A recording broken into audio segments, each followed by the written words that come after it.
Dans cette vidéo, on va traiter sur l'épargne.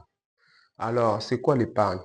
L'épargne, c'est le fait de mettre à côté 10 à 30% de ce que vous gagnez de vos revenus mensuels ou annuels, tout ça. Je ne sais pas si c'est hebdomadaire, journalier. Alors, si vous mettez de côté quelque chose là, c'est ça qu'on appelle en français l'épargne. Alors, je vais essayer un peu de vous expliquer pourquoi il y a plusieurs personnes arrivées à la fin du mois, ils sont un peu joyeux, ils sont dans la joie, mais s'ils arrivent seulement au milieu du mois, ils vont s'endetter, ils vont commencer à regretter, comme si le boulot là, on les forcé pour partir, tout comme ça. Alors aujourd'hui, je vais vous aider. Si cette vidéo vous intéresse, alors restez jusqu'à la fin. Mais si ça ne vous intéresse pas, vous pouvez quitter. Parce qu'on va traiter que pour ceux qui sont intéressés. On va traiter que même si une personne qui va regarder cette vidéo et puis qui va appliquer de ce que je vais parler ici, là, je serai dans la joie. Mais je ne vais même pas avoir 1000 vues, mais pourtant qu'il y aura personne qui va pratiquer ce que je vais essayer un peu d'expliquer ici. Donc, ça va me faire plaisir si une personne ou des personnes va pratiquer ou appliquer ce que je viens de faire ici. Et puis, une personne vient me remercier en commentaire que donc la vidéo que vous avez fait la fois passée, ça m'a vraiment beaucoup aidé. Alors, sans plus tarder, aujourd'hui, on va parler de l'épargne très rapidement. Je m'appelle Doris Nimi. Je suis le promoteur et puis fondateur de l'Esprit du développement. Je suis aussi étudiant en L&D Management. Donc, pour ne pas traîner, alors aujourd'hui, on va parler de la règle budgétaire de 65, 20 et 15. Alors, c'est quoi une règle? C'est quoi une méthode de 65, 15 et 20? Pour ne pas vraiment traîner, beaucoup traîner, alors, vous devez mettre 65% de vos revenus aux dépenses nécessaires, dépenses qui sont nécessaires, dépenses là qui sont dépenses vitaux, comme quoi? Comme la nourriture, la nourriture, ce sont vos dépenses nécessaires, la nourriture, la nourriture, la nourriture, deuxièmement, les loyers, vos dépenses nécessaires. Je ne parle pas que le plaisir, tout comme ça, les voyages, la nourriture. Là, je suis à 65% de vos revenus. Je suis 65% de vos revenus. C'est que vous gagnez 65%. 65% de vos revenus. Là, premièrement, je vais mentionner les dépenses nécessaires. Pour bien mentionner les dépenses nécessaires au pluriel. Les dépenses, désolé. Les dépenses nécessaires. Les dépenses nécessaires. Les dépenses nécessaires. Là, je suis au premier point, je suis à la nourriture. Parce que vous devez manger, on mange chaque jour. Pas chaque jour d'abord, mais on mange matin, midi, soir. Pour ceux qui ont un peu des moyens, pardon. Mais du moins, personne ne peut dire que moi, j'ai fait des semaines sans pourtant manger. Là, nous ne sommes pas de Jésus-Christ. Alors, deuxièmement, ça doit être les loyers. Les loyers ou crédit immobilier. En Europe, en Afrique ici, nous n'avons pas ces systèmes-là, mais en Europe, ça existe. Crédit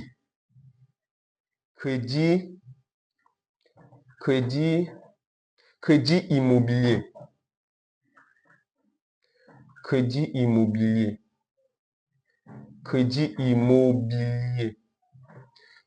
immobilier. Alors, là, je suis toujours 65% de vos revenus. Là, vous avez à 100%. 65% de vos revenus et ce que vous gagnez, vous devez mettre 65%. Donc, louer 65% pour vos dépenses nécessaires. Pour vos dépenses nécessaires, les dépenses nécessaires, je suis à la nourriture, les loyers ou les crédits immobiliers. Mais si vous êtes en Afrique, en Europe, pardon, pour les crédits immobiliers ou en Amérique, mais en Afrique, nous, on se limite souvent les logements ou les loyers. Et puis, troisièmement, ça doit être la scolarité de vos enfants. Scolarité. Scolarité. Scolarité. Ça doit être la scolarité de vos enfants. Alors, parce que c'est nécessaire, parmi vos dépenses nécessaires que vous devez dépenser tous les mois, comme pour les élèves, il y a 3 trimestres chez nous, je ne sais pas dans d'autres pays, il y a 3 trimestres ici en RDC. Tous les 3 trimestres là, vous devez quand même payer. Vous devez quand même payer en fonction de cette école-là. En fonction de cette école-là. Alors, quatrièmement, ça doit être les transports. Les transports. Les transports. Les transports. Les transports. Alors, vous ne pouvez pas dire que moi, je vais commencer chaque jour à marcher, je vais commencer à faire les piétons chaque jour. Non. Alors, là, vous allez vous fatiguer. Il y a des fois que vous allez vous réveiller en retard, les transports de vos enfants pour partir à l'école, les transports pour votre femme, si vous êtes déjà marié, si vous avez déjà une femme, les transports pour vous-même, transport personnel, tout consort. Donc, voici les dépenses nécessaires. Mais il y a plusieurs dépenses nécessaires que nous connaissons. Mais moi, je peux que citer que pour ne pas prendre assez de temps, je peux que citer que les trois là, les quatre là, pardon, la nourriture, les loyers ou crédit immobilier, la scolarité de vos enfants, les transports. Donc là, parmi vos dépenses nécessaires, donc ça ne peut pas manquer. Là, ça ne peut pas manquer parmi vos dépenses nécessaires, des dépenses de base. Là, c'est pour chaque jour. La nourriture, là, si vous allez encore ajouter quoi, je ne vais pas détailler ça. Alors, deuxièmement, 20%. Il faut que j'enlève d'abord tout ça. On vient de parler la règle 75, 20 et puis 15. Alors, ça consiste à bien gérer vos finances personnelles, que vous soyez salarié, entrepreneur, commerçant, tout consort là. Alors, si vous appliquez cette méthode, si vous appliquez tout ça, alors ça va vous aider. Ça va vous aider au quotidien, même pas aujourd'hui, mais demain. Essayez seulement avec cette méthode. Alors, je viens de parler des 65%. Les 65%, là, doit être doté à la nourriture, les loyers, les transports, ainsi que la scolarité de vos enfants. Mais il y a plusieurs encore dépenses nécessaires. Vous pouvez quand même citer en commentaire. Alors, les 20% de vos revenus. Ça ne fonctionne plus bien. 20% de vos revenus. 20%, excusez-moi vraiment, le marqueur ne fonctionne plus bien. Les 20% de vos revenus. 20%. Est-ce qu'avec ça, ce n'est pas ça. 20%. Ça ne fonctionne plus bien. 20% de vos revenus, 20%, je ne sais pas si vous voyez quand même un peu bien, 20% de vos revenus, là, vous allez mettre ça à côté pour l'épargne, l'épargne. Pourquoi épargner? L'épargne, c'est quoi? Ça nous aide à quoi? Ça nous aide à préparer notre retraite, notre vieillesse, ça nous aide à résoudre des problèmes vitaux, ça nous aide de résoudre des problèmes vitaux. Prenons par exemple que votre fils doit être opéré, doit être intervenir, doit passer à l'intervention chirurgicale, pardon. Alors, vous n'avez pas de moyens. Vous pouvez perdre votre fils, votre femme, votre fille, vous-même, pouvez vous perdre parce que vous n'avez pas assez de moyens, surtout en Afrique. Parce que dans d'autres pays, malheureusement, je n'ai pas encore fréquenté. Malheureusement, je n'ai pas encore fréquenté. Je n'ai pas encore mis mes pieds là-bas. En regardant seulement comme ça ou en écoutant qu'on nous dit, si vous arrivez à l'hôpital, on doit d'abord vous traiter, après vous allez payer. Mais pas le même cas ici en Afrique. Ici, vous devez d'abord donner de l'argent pour que vous soyez payé à la fin. Là, ça se passe comme ça en RDC. Alors, les 20% là, excusez-moi vraiment pour les marqueurs, ça ne fonctionne plus bien. Je peux quand même parler. En parlant, ça peut aussi entrer. Les 20% là, ça doit être pour l'épargne. L'épargne. Alors, l'épargne. L'épargne, ce n'est pas seulement épargner. Ce n'est pas seulement épargner. Ah, les marqueurs, les marqueurs. Ce n'est pas seulement l'épargner, mais ça demande aussi l'invertissement. L'invertissement. Ah, l'invertissement. L'invertissement.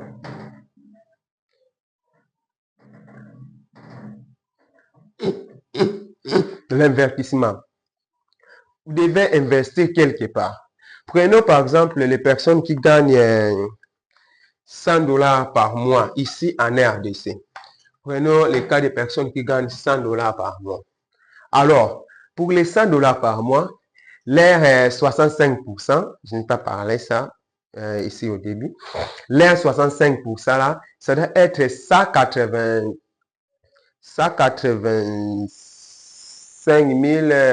250, 185 000 comme ça, 250.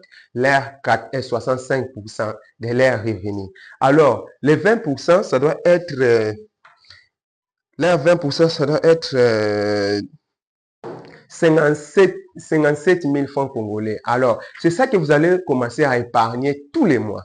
L'air 20%, tous les mois. Si vous épargnez tous les mois, 57 000, 57 000, 57 000, ça doit faire, dans une année, ça doit faire 684 000 francs congolais. Avec les 684 000 francs congolais, vous pouvez quand même commencer un petit business là, au centre-ville, au quartier, tout comme ça, mais en étant toujours salarié.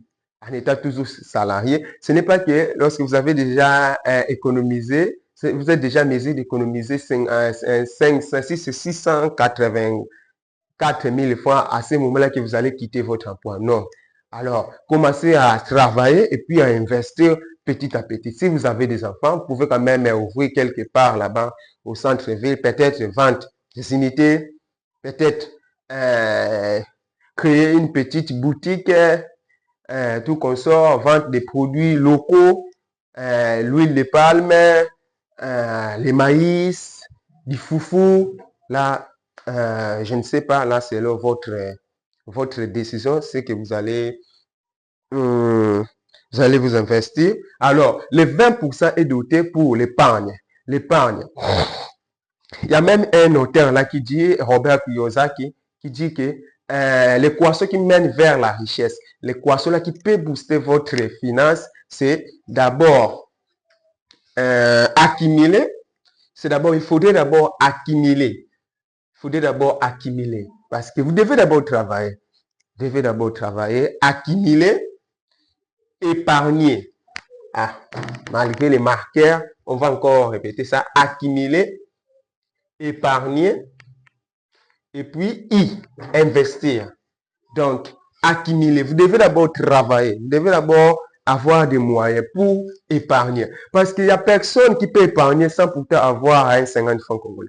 Il n'y a personne qui peut épargner ou investir sans pourtant d'abord travailler. Là, je ne sais pas, même si vous allez dans un marabout, un féticheur, là, il va vous dire, vous faites quoi d'abord? Vous faites quoi d'abord? Même Dieu aussi vous demande, vous faites quoi? Parce que vous ne pouvez pas aller chez... Vous ne pouvez pas vous plaindre à Dieu qui dit, moi, je n'ai pas de moyens, moi, je n'ai pas de moyens. Il faut vous dire, alors, quel moyen que je vais vous bénir? Donc, vous devez d'abord avoir quelque part, là, vous devez avoir quelque chose là pour épargner. Pour épargner. Après avoir, ce n'est pas seulement l'épargne. Alors, l'épargne, les marqueurs, ça voulait être une bonne vidéo comme ça. l'épargne, pardon, accumulée. Donc, vos revenus. Vos revenus. Ah, mais tiens, dérangé. Accumuler,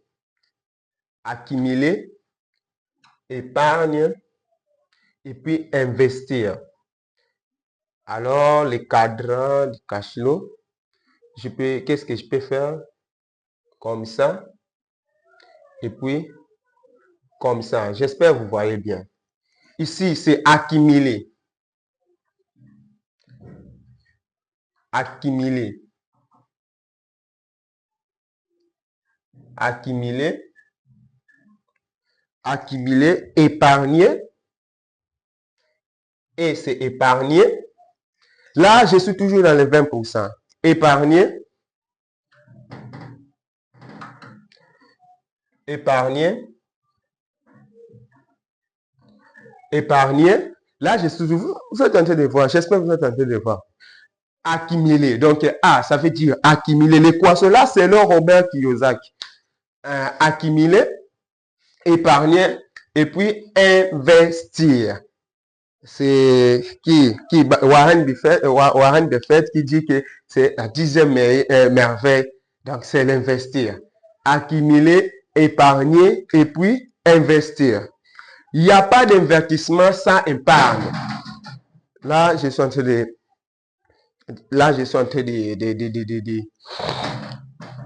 Je suis très sérieux dans ce point. Il n'y a pas d'investissement sans épargne. Vous devez d'abord épargner. En plus, il n'y a pas aussi d'épargne sans l'accumulation. Il n'y a pas aussi d'épargne sans accumulation. Excusez-moi, il y a une personne qui est là-bas.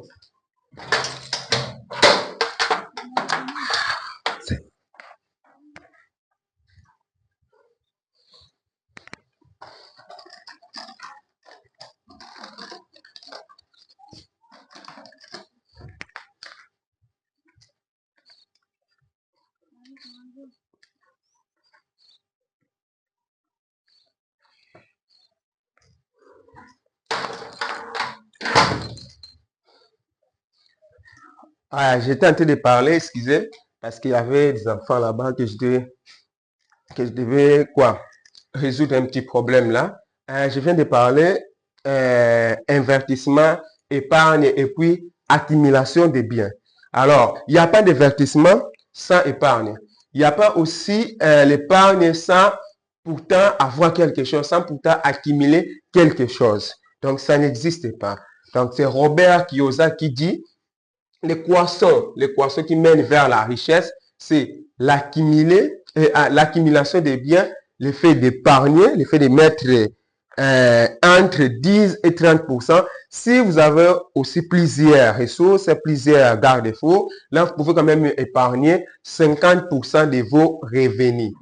50% de vos revenus. Alors, pour ceux qui ont des enfants, qui ont plusieurs charges, alors, je peux que vous conseiller, je ne sais pas, je peux que vous conseiller, vous pouvez quand même mettre entre 10%, entre 10% et 20% de ce que vous gagnez.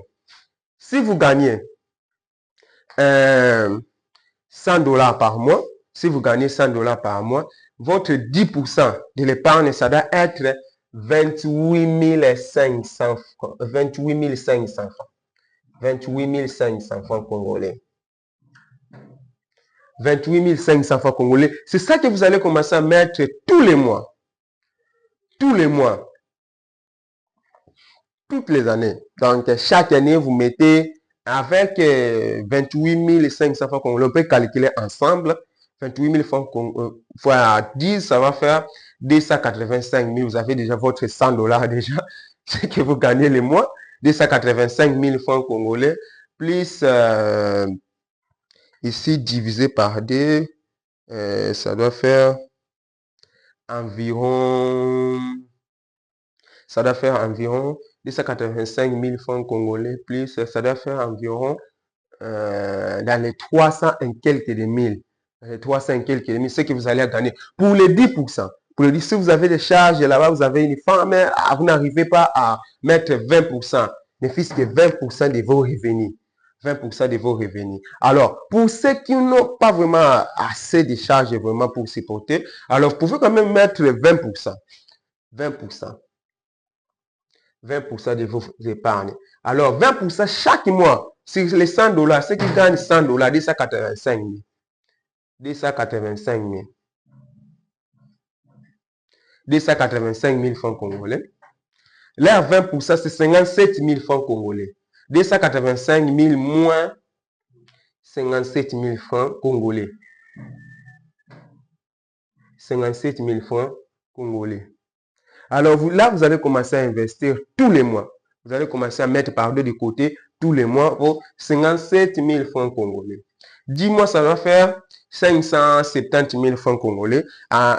Et puis, 12 mois, ça doit faire, si c'est 684 000 francs congolais. Alors, l'année, là, vous pouvez quand même investir. Alors, passez au troisième point. Passez au troisième point. Passez au troisième point.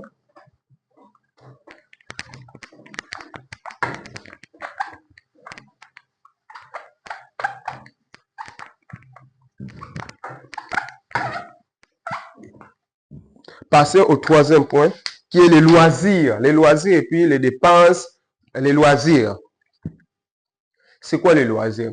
Alors, vous avez déjà quoi? Vous avez déjà mis de côté vos dépenses nécessaires, vos dépenses nécessaires.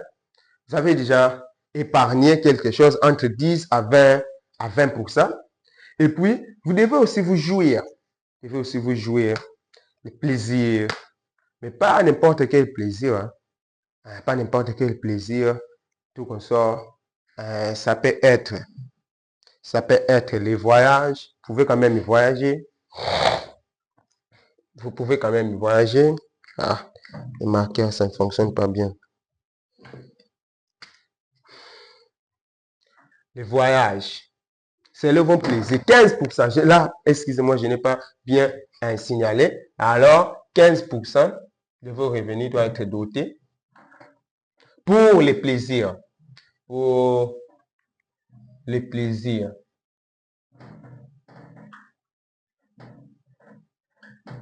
Pour les plaisirs. 15% de votre revenu doit être doté pour les plaisirs. Parce que vous devez vous jouer. Vous avez des enfants. C'est aussi bien pour l'éducation des enfants. C'est aussi bien pour l'éducation des enfants. Avec ces 15% là, vous pouvez quand même faire du shopping. Vous pouvez quand même faire du shopping. Avec les 15% là. Pour les plaisirs. Shopping. Vous pouvez quand même faire du shopping. Cadeau si vous êtes encore très jeune, mais même si pas très jeune, vous avez une femme à la maison, vous pouvez quand même acheter pour votre femme un sac, un petit quoi là, chaînette, une petite chaînette, tout qu'on sort là, pour les cadeaux, même les cadeaux pour vos enfants, les cadeaux d'anniversaire. Là, c'est dans les 15%, dans les 15% de vos revenus. Alors, vous ne pouvez pas vous rester comme ça sans pourtant avoir, sans pourtant acheter les unités, sans pourtant acheter l'internet et tout comme ça. Vous devez quand même aussi acheter l'internet, les forfaits. Les forfaits. Les forfaits. Là, c'est dans les 15%. Les forfaits. Les forfaits, là, c'est dans les 15%. Là, c'est dans les 15% de vos revenus. De vos revenus, vous pouvez quand même acheter les forfaits Internet, les forfaits appels, le shopping, les cadeaux pour vos enfants, pour vous-même, les voyages, parce que vous devez aussi voyager. Vous devez aussi voyager. Les voyages.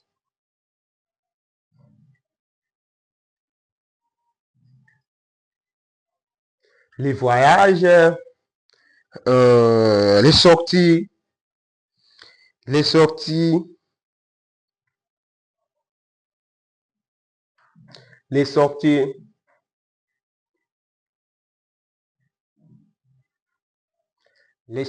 excusez, les sorties. Alors,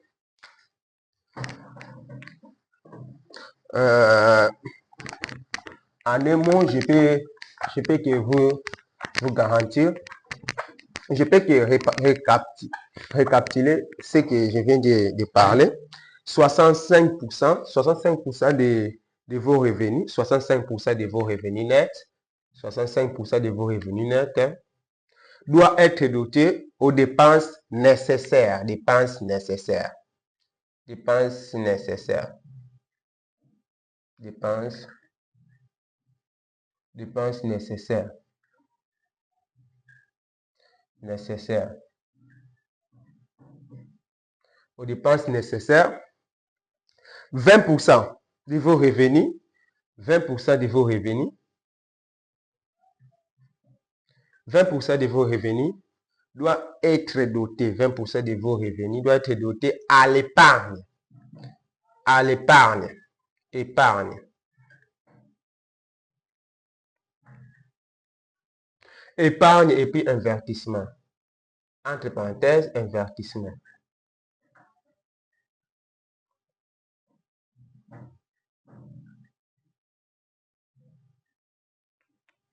Épargne et puis investissement. Et puis 15% de vos revenus.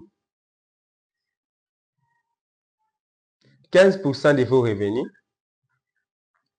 15% de vos revenus. Là, c'est pour vos plaisirs personnels. Plaisir personnel.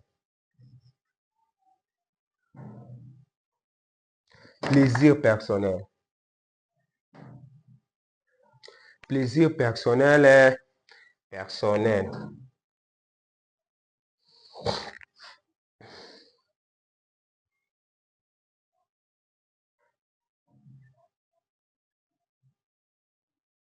Personnel.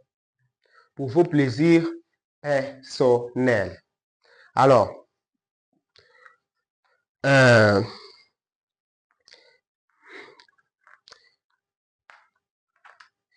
si cette vidéo vous a plu, alors n'hésitez pas à vous abonner à ma chaîne YouTube qui est Donrish Motivation, à ma page Facebook qui est Donrish Business, mon compte Instagram qui est Donrish Nimi. Alors n'hésitez pas à vous abonner si cette vidéo vous a plu. Alors partagez, aidez-moi un peu pour améliorer aussi peut-être ma façon d'enseigner, pour améliorer plusieurs choses. Aidez-moi à vous abonner car la communauté va grandir comme ça. Sans plus tarder, je m'étais déjà présenté, je m'appelle Donrish Nimi, je suis les promoteurs et puis les fondateurs de l'esprit du développement. Je suis étudiant en LD, management, les managers. Comme toujours, crainte de Dieu, travailler dur et intelligemment pour changer la société. Parce qu'en travaillant dur, on peut quand même améliorer, on peut quand même changer plusieurs choses. Et puis, intelligemment. Donc, nous devons aussi craindre Dieu. Parce que la crainte de l'Éternel est le commencement des sagesses. Les sagesses, c'est Dieu qui donne la sagesse ou les sagesses. C'est Dieu qui donne. Alors, merci beaucoup. Merci pour ceux qui vont s'abonner à ma chaîne YouTube. Big dédicace à mes frères de l'orphelinat, mes frères de l'ONG. Big dédicace à Maître Richini, Antoine Lycée, mon frère Merdi, et ainsi de suite, ma famille biologique. Je n'ai pas oublié Caroline, tout consort. Merci pour l'aide, merci pour le soutien, merci pour ceux qui me soutiennent pour que cette aventure puisse avancer. Alors, je sais que je suis encore au début, mais vous allez m'aider à vous abonner et puis à liker. Cliquez, n'oubliez pas aussi de cliquer la cloche de notification pour ne pas rater toutes les belles vidéos qui se passe ici presque chaque semaine, bien que ça fait déjà deux à 3 semaines que je n'ai pas publié à cause de ma santé. Mais maintenant, là, je suis là. Il y aura quand même de belles choses que je viens de préparer durant cette période que je peux dire, que j'étais à vacances, pas à vacances, mais à cause de ma santé que je pensais d'abord à ma santé pour que je puisse commencer à vous donner de bonnes choses. Il faudrait d'abord que moi aussi je sois en bonne santé. Merci pour tous. Merci.